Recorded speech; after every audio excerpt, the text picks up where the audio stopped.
morning, dear hearts. We are on lesson 265, but first I'm going to start by reading all of What is the Body, our central, special, relevant thought. And while I'm doing that, maybe you'll subscribe if you haven't yet. So, what is the body? Yes, the body is a fence, a defense, a grief fence, as I've been saying the past few days, that the Son of God imagines he has built to separate parts of his self, with a big S, my true self, from other parts. And those other parts are the other parts of the sonship. Remember, as I said yesterday, that separation isn't only about the belief that we have moved away from our Father, our source, which of course is impossible because a thought never leaves its source and we are merely a thought within the mind of God. But we are also separating from all the rest of the sonship, from our brothers. We have separated. So it is within this fence that I believe that I live to die as it decays and crumbles. For within this fence, I think that I am safe from love, because love cannot enter the fence that I have built around me, because this fence that I have built around me is filled with sin, misperceptions, and fear. And love and fear do not coincide. Identifying with my safety, I regard myself as what my safety is. I believe that this body is what will keep me safe. And how else could I be certain that I remain within the body, keeping love outside? The ego wants us to believe that we are these bodies, and we are limited by these bodies because these bodies are a limit. They only go so far. They don't extend outward. So if I am limited and everything that I am is within this body, then I am living from a limited perspective, and my mind is limited as well because it believes this to be true. The body will not stay, yet this is seen as double safety, for the Son of God's impermanence is proof that these fences work and do the task that his mind assigns to them. For if his oneness still remained untouched, the Son of God's oneness remained untouched, who could attack and who could be attacked? Who could be victor and who could be his prey? Who could be victim, who the murderer? And if the Son of God did not die, what proof is there that God's eternal Son can be destroyed? That was Buster. He was upset that the door is not open, in case you're wondering.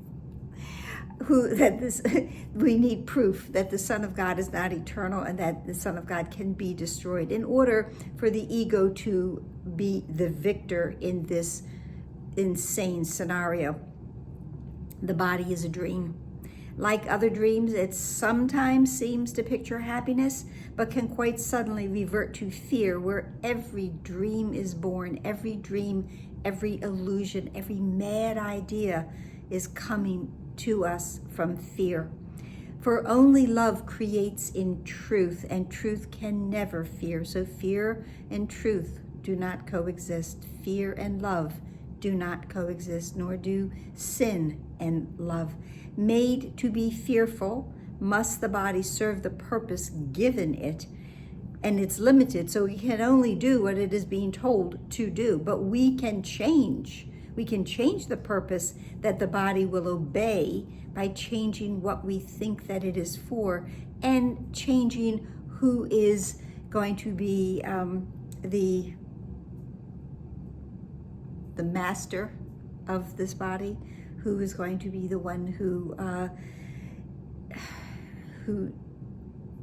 tells the body what to do. Okay, who's the one who's going to be the teacher of the body? Who's the one who's going to be the one that the body turns to for instruction? The body is the means by which God's Son returns to sanity. Though the body was made to fence him into hell without escape, yet has the goal of heaven been exchanged for the pursuit of hell. The Son of God extends his hand, which we've been dealing with the past couple of days. I place my hand in yours because I care. Now is the body holy. Now it serves to heal the mind that it was made to kill. The Son of God extends his hand to reach his brother and to help him walk along the road with him. And now the body is holy, and now it serves to heal the mind that was made to kill, that part of my mind that believes it's separate. You will identify, final paragraph of the relevant thought, you will identify with what you think will make you safe, whatever it may be. Whatever it may be, you will believe that it is one with you. Your safety lies in truth and not in lies.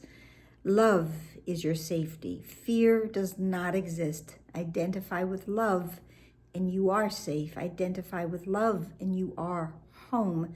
And identify with love and find yourself, your true self, your big S self.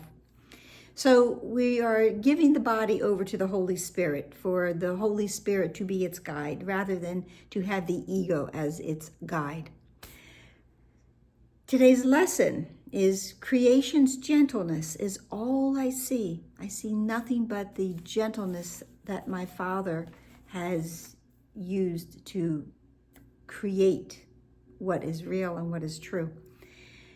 I have indeed misunderstood the world because I laid my sins on it and saw them looking back at me. That word sin, I've changed it in the past and I'm going to today because I think sin, again, can be very confusing. So let's change this word sin to either insanity,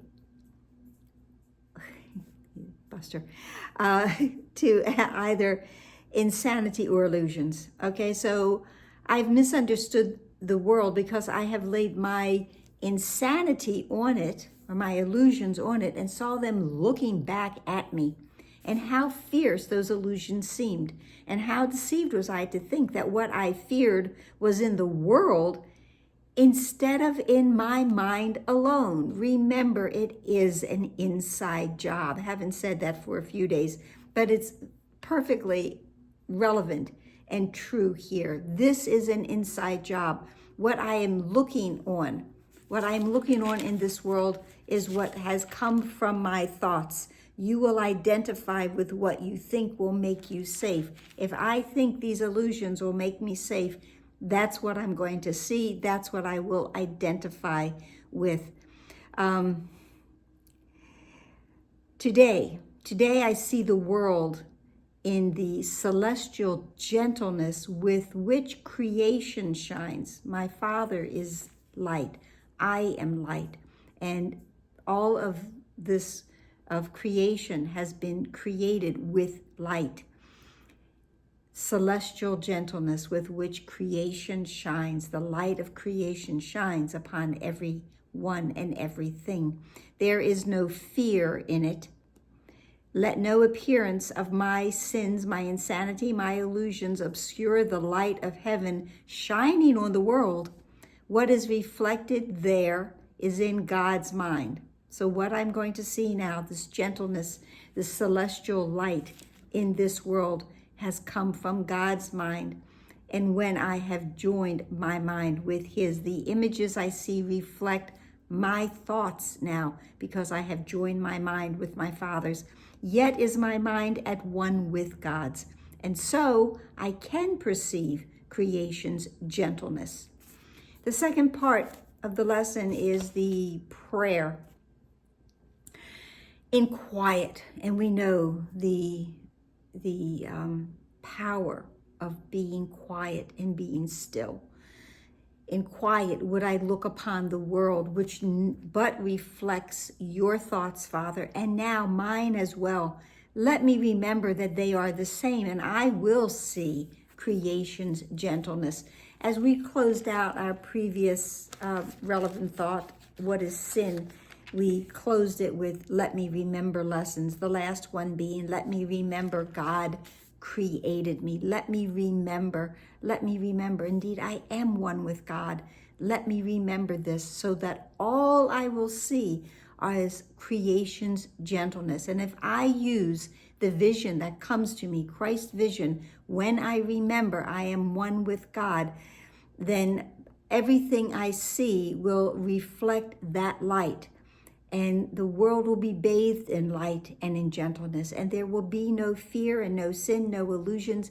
Nothing will be amiss. Everything will be in good order, good and divine order. So God's order, okay? So let that be what we look upon today, and nothing else. So I hope that helped. So please like, please share, please subscribe, please comment, please smile, please breathe, and let all things shine and be gently seen today. Namaste.